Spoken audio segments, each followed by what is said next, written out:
let's be honest, we are living through something pretty wild right now.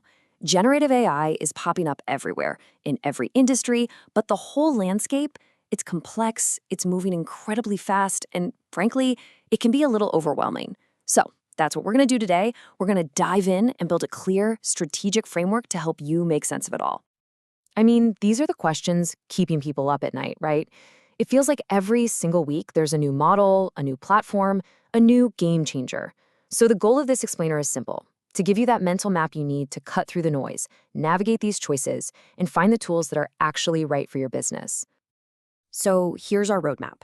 First, we'll get the essential vocabulary down pat. Then we'll dive into the first huge decision: open versus closed models. From there, we'll look at models based on the job they're good at, figure out how to actually deploy them, and then wrap it all up with some concrete next steps you can take. Okay, first things first. Before we can even begin to talk strategy, we all need to be speaking the same language. Getting this foundation right is absolutely essential for everything that's coming next. Let's kick things off with probably the single most common point of confusion out there. What's the difference between a model and a platform? I want you to think of it this way. The model is the engine. It's that brilliant, powerful piece of technology that does the actual thinking. But an engine just sitting on a shelf isn't very useful, is it? You need the factory, the platform, to build the car around it, to connect it to the wheels, and to actually get it on the road for you. And to make that even clearer, here are some real-world examples. The models, the engines, are the big names you hear all the time, like GPT-4o, or Claude 3, or Llama 3. The platforms, the factories, are the big cloud services, like Microsoft's Azure OpenAI service or Google's Vertex AI, that let you use those engines securely and at a massive scale. Just keep that in your head. Engine versus factory. Okay, lightning round. Let's get through some key terms. Tokens are basically the Lego blocks of language for an AI. The context window, that's just its short-term memory. The bigger the window, the more of the conversation it can remember.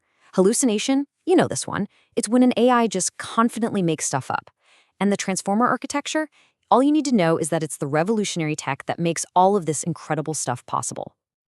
So, with our vocabulary locked in, we've come to our first major fork in the road. And believe me, this decision is going to shape your entire AI strategy. It's a really critical one. The whole thing really boils down to a classic trade-off. Closed-source models are kind of like leasing a brand-new, high-performance luxury car. You get insane performance, all the latest features, and you don't have to worry about maintenance. But you don't own it. Open source is more like buying a classic car to fix up yourself. You have total control, you can customize every single part, but you'd better be ready to get your hands dirty because it requires some serious technical skill. And here are the key players on the field. In the closed source corner, you've got the heavyweights like OpenAI and Anthropic. They're all about pushing the absolute limits of performance and safety. Then, on the open source side, you've got amazing models like Meta's Llama 3 and Mistral from France. They're the champions of efficiency, packing incredible power into smaller, more flexible packages. Now that we get the different types of models, I want us to shift our thinking a little bit. Let's stop getting hung up on brand names and start thinking about this like a hiring manager. You've got a specific job that needs to be done, and you've got to hire the perfect AI candidate for that role. So, who are you hiring?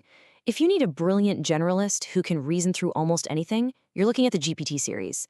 If the job requires handling massive documents with an extreme focus on safety, say for a legal or medical field, Claude 3 is your top candidate. Need to build an internal search engine that employees will actually use? Coqua's Resume is at the top of the pile.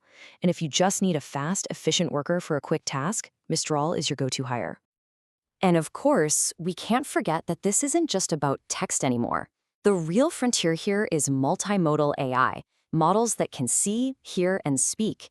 We're moving way beyond just static images. We're talking about models like Sora, where you can type a sentence and it generates a whole video clip with a sense of physics and continuity. I mean, this is where things start to feel like science fiction. Okay, so you've picked out your model, you've got your engine. Now what? How do you actually build the car and get this thing on the road? Well, this is where we need to talk about deployment, platforms, and real strategy. So in the enterprise world, you're really looking at two giants, Microsoft and Google. Azure's biggest selling point is its super tight integration with the whole Microsoft world. Think Microsoft 365, enterprise-grade security. It's a natural choice for companies already in that ecosystem. Google Cloud's Vertex AI is different. It's more like a giant Swiss Army knife. Their model garden gives you access to a ton of different models, offering incredible flexibility and some really powerful tools for customizing things. Okay, listen up, because this concept right here is absolutely critical. It's called RAG. Forget the acronym. What it means is that you're giving the AI permission to check facts against your private, approved company documents before it answers a question.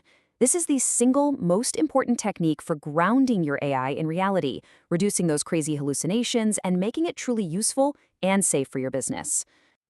And if RAG is like giving your AI an open book test, then fine-tuning is like sending it to college to get a degree in your company's business. You're not just making it smarter, you are deeply embedding your unique knowledge, your style, your brand's voice right into the model itself. This is how you create a real, defensible competitive advantage. Whew. Okay, we have covered a lot of ground. We've gone through the vocabulary, the models, the platforms. So now let's bring it all home and distill it into a clear, actionable playbook you can start using immediately. Here are the 3 big takeaways. First, get your data house in order. A smart RAG strategy is way more valuable than whatever the fanciest new model is. Second, think smaller. You don't need a sledgehammer to crack a nut. Use smaller, faster, cheaper models for specialized tasks. And third, invest in your people. The ability to communicate effectively with AI, what we call prompt engineering, is quickly becoming one of the most valuable skills in the world. So what's just over the horizon? Keep your eye on 2 huge trends. First, an explosion of mini models, small, fast AIs that are incredibly good at one specific thing. And second, the rise of agentic AI. This is where you don't just talk to one AI. You assign a complex project to a whole team of specialized AIs, a researcher, a coder, a writer, and they all work together on their own to get it done. That's where we're headed, and it's coming fast. And there you have it. You now have the foundational knowledge, the map you need to navigate this new world. You understand the models, the platforms, and the strategies that tie them all together. The core building blocks for the future of, well, everything are on the table. The only question left is, what are you going to build with them?